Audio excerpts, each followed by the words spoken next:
Друзья, расскажу вам про свой банк в Америке, как я его открывал и что они мне предложили спустя месяц, как туда начали поступать деньги с Uber, DoorDash, из других моих источников дохода. Я все перевел на американский счет, здесь полностью буду отчитываться, все налоги потом делать, все полностью сейчас идет у меня абсолютно на американский счет. Друзья, перед тем, как мы продолжим, хотел бы вас спросить, нуждаетесь ли вы в денежных переводах из Польши в Украину? Если да, то у меня для вас есть отличная новость, отличный сервис, про который я вам сейчас расскажу. Это сервис денежных переводов под названием Profi. Profi – это европейский полностью лицензированный сервис, с помощью которого можно отправить даже до 45 плюс стран мира. И в частности, конечно же, в Украину по очень выгодному курсу, который ориентирован на биржевой курс, точно не хуже банковского курса. Если вы сомневаетесь, вы можете зайти проверить, какой хороший там курс сейчас. Также нет никакой комиссии и еще деньги зачисляются мгновенно. Так как же сделать денежный перевод? Все очень просто. Для этого нужно скачать приложение Profi. Но, кстати, еще классно то, что можно отправлять деньги не только через приложение, но и через сайт. Вводите страну отправителя, страну получателя и валюту, нажимаете «Отправить деньги». Вам предложат оплатить перевод. Вы оплачиваете его своей европейской картой, Google Pay или Apple Pay. И вуаля, все занимает буквально пару минут, деньги заходят мгновенно на карту Visa, MasterCard любого банка Украины. Ссылка на приложение будет в описании под этим видео. Переходите, скачивайте, отправляйте быстрые бесплатные переводы с Profi. Простой способ быть рядом, даже когда вы находитесь далеко. Изначально я уже когда-то чуть-чуть цеплял эту тему. Мы пошли в банк с супругой и хотели открыть один совместный счет, чтобы у меня был доступ, у нее карточка, то есть счет, чтобы был у нас один. На тот момент ей отказали, потому что у нее не было подтверждения адреса. Нужно было 2 подтверждения адреса, 2 билла счета, например, на свет, газ там, или воду. Все биллы на мое имя, поэтому на нее нет ни единого билла, и из-за этого ей просто отказали. Хотя на тот момент были временные права, и что-то они сказали, как будут постоянные права с адресом, тогда, в общем, приходите.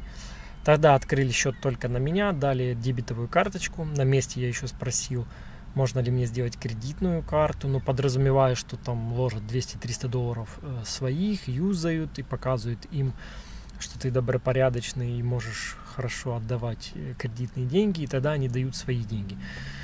Так делают здесь. Значит, тогда они мне сразу сказали, типа, не, вообще не вариант.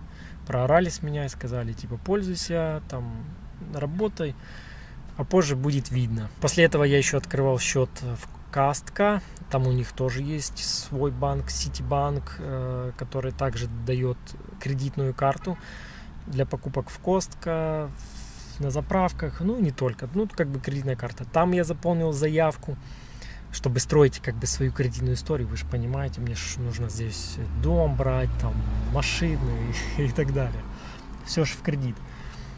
Заполнили заявку, там мне тоже прилетает сразу отказ, приходит смс-ка, что сори, вы, нулевой, у вас ничего нет,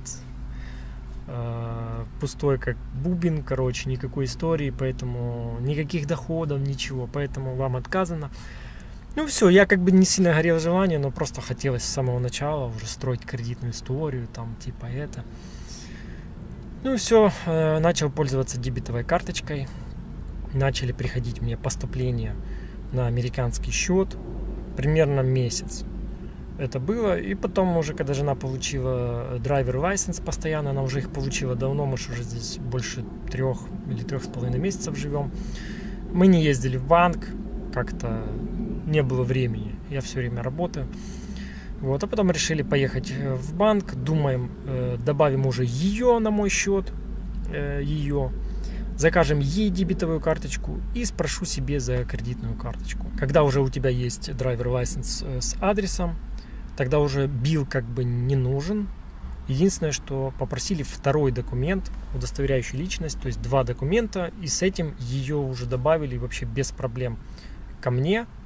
Заказали ей дебетовую карточку, придет скоро на почту. И даже не успел я спросить себе за кредитную карточку, как он мне сразу говорит: а ты уже квалифицируешься под кредитную карточку, мы можем тебе дать денег, Но он не сказал, сколько. Он говорит, можем заполнить, и система выдаст какой-то кредитный лимит тебе. Ты хочешь? Я говорю, да, я хочу, конечно.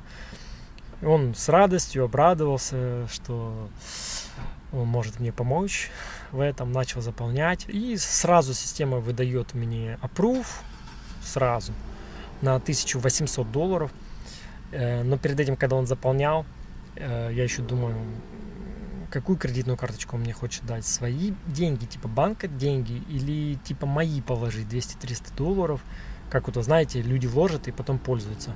Я пытался ему объяснить и спросить, какие это будут деньги. Я смотрю, он вообще ничего не понимает, что я ему говорю. Какие типа деньги мои. Он говорит, это деньги банка. Я говорю, ладно, все, я вас не трогаю, заполняйте. В общем, он не понял, что я имел в виду. И, естественно, это деньги банка. Сразу кредитный лимит на $1800. Думаю, это неплохо для первой карточки. То есть этот лимит может повышаться.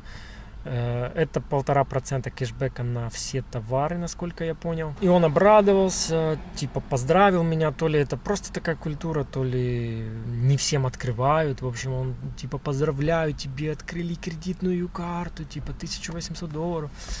Я такой, хорошо, все, спасибо. Вот я и сразу пластик придет на почту, а в wallet в телефон я уже добавил, сразу выехал, начал платить там на заправке, везде уже все работает, уже потратил, наверное, $350. 1800 у меня лимит.